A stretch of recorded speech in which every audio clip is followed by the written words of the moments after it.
भारत हा तरुणांचा देश आहे आणि याच भारतात राजकारणी जर तरुण उतरले तर ते राजकारणही चांगलं होईल आणि देशाची प्रगतीही होईल. हेच विजन आहे ते भाजपने ठेवलं आणि यंदा जेनझीला निवडणुकीच्या रिंगणात उतरवलं.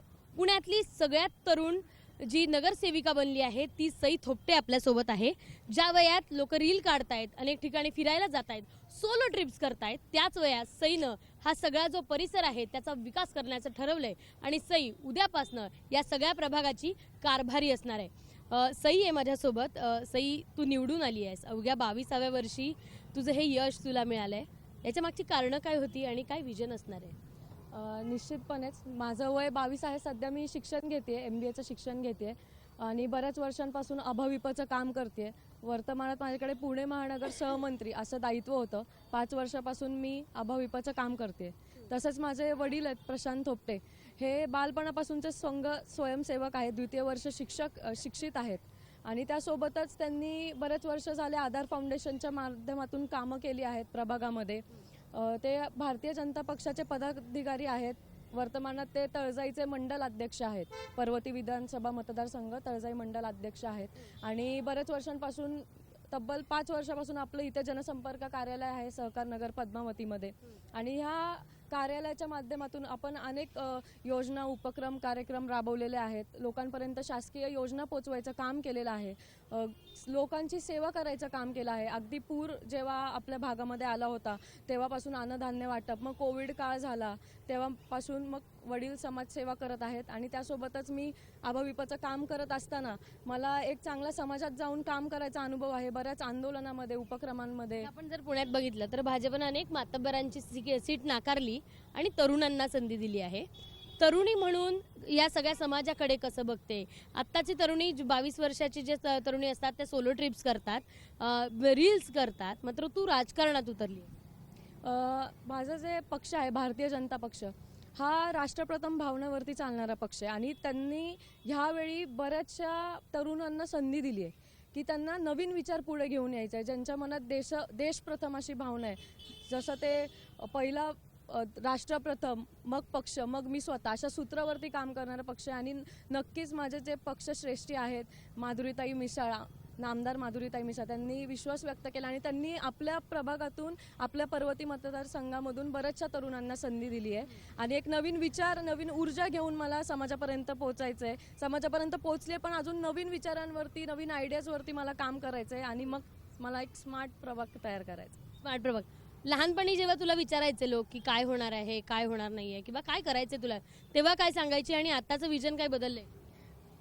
निश्चितपणेच तेव्हा म्हणजे अगदी लहानपणापासून मला पायलट व्हायचं होतं, पण त्यानंतर जेव्हा मी माझ्या कॉलेजमध्ये गेले तेव्हा मला मॅनेजमेंटमध्ये आवड झाली आणि त्यासोबतच अभाविपचं काम करण्यामध्ये ते स्किल डेव्हलपमेंट झाली. मग मला समाजात काम करायची एक गोडी लागली. तर त्या आणि वडील माझे काम करतातच आहे, मग त्यांच्यासोबत मी काम सुरू केलं आणि त्यांची प्रेरणा घेऊन मी ह्याच्यामध्ये पदार्पण झाले. या सगळ्या यशाचं किंवा तुझ्या जडणघडणीचं श्रेय नक्की कोणाला देणार?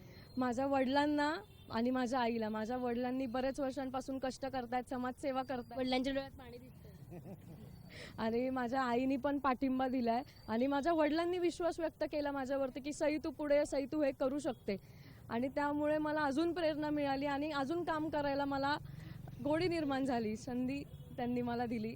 राजकारणात मुलींनी येऊ नये, बायकांनी येऊ नये, राजकारण घाणेरडं असतं असं म्हणलं जातं. तिथेच वेगळा विचार तुम्ही घेऊन मुलीला राजकारणात उतरवतायत. काय वाटतं राजकारणाबद्दल, मुलीला उतरवलं? या बाबतीत मी असंच सांगेन की या बाबतीत मी माझ्या राजकारणातला आदर्श माननीय नामदार माधुरीताई मिसाळ यांना डोळ्यासमोर ठेवतो की 2009पासून मी त्यांच्या इलेक्शन बघितलेले आहेत जवळून.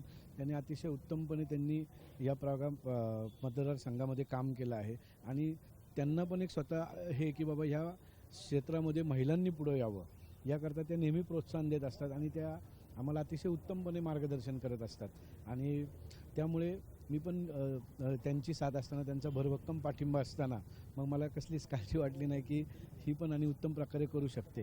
तिचं यश बघून तुमचे डोळे पाणावले. काय वाटतं तिच्याकडे बघून? नाही, ती करू शकते. अवघी 22 वर्षाची आहे.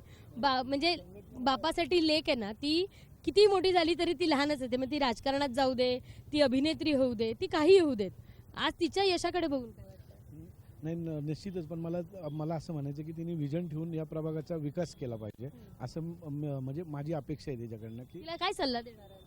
काही नाही, पण तिला एकच सल्ला देईल की फक्त तू आता काम करत राहा, म्हणजे या प्रभागाचा विकास कर. आणि तसं संघटनेमध्ये पण भारतीय जनता पार्टी ज्या संघटनेने किंवा आपल्यावर विश्वास ठेवला, आपल्याला ज्या माननीय नामदार माधुरीताई मिसाळ असतील, आमचे भक्कम आधारस्तंभ माननीय बाबाशेठ मिसाळ असतील, यांनी आपल्यावर जो विश्वास व्यक्त करून आपल्याला पक्षाने जे म्हणजे तिकीट दिलं किंवा त्या माध्यमातून आपण म्हणजे त्यांच्या आधारस्तंभाने किंवा त्यांच्या मार्गदर्शनाखाली आपण ही निवडणूक जिंकली, या मतदारांनी आपल्यावर जो विश्वास व्यक्त केला आहे, तर त्या विश्वासास नक्कीच तिने पात्र ठरलं पाहिजे, तिने काम सुरू केलं पाहिजे. आणि मलाही अतिशय आनंद होतो की आज सकाळी 7लाच ती बाहेर पडली आणि आमच्या राष्ट्रीय स्वयंसेवक संघाच्या तिने शाखांना भेट दिली. तसेच इतर जे पदाधिकारी आपले लहान होती जेव्हा, सही लहान होती तेव्हा तुम्ही काय स्वतःच्या मुलीसाठी स्वप्न बघितलं सर? प्रत्येक मुलीचा वडील एक स्वप्न बघतो, माझ्या मुलीने हे केलं पाहिजे, माझ्या मुलीने ते.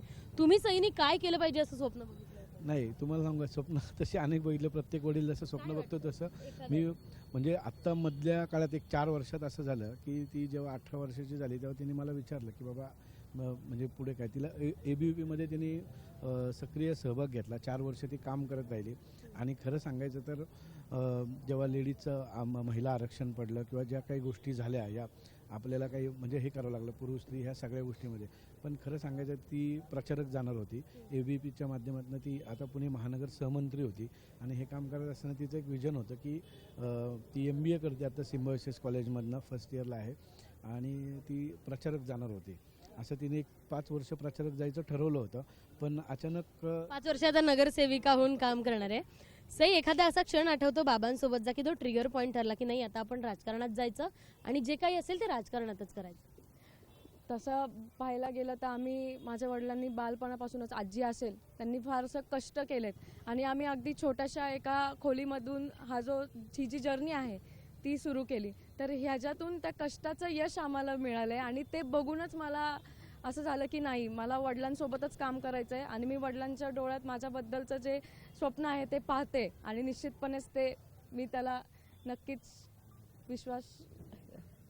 बापलेकाची ही जोडी आहे जी या सगळ्या प्रभागाचा आहे, तो विकास तर करणारच आहे, मात्र एक नवीन आदर्श देखील आत्ताच्या राजकारणात निर्माण करून देणार आहे. कारण आत्ताचं राजकारण घाणेरडं आहे, बायकांनी त्या राजकारणात जाऊ नये असं म्हटलं जातं.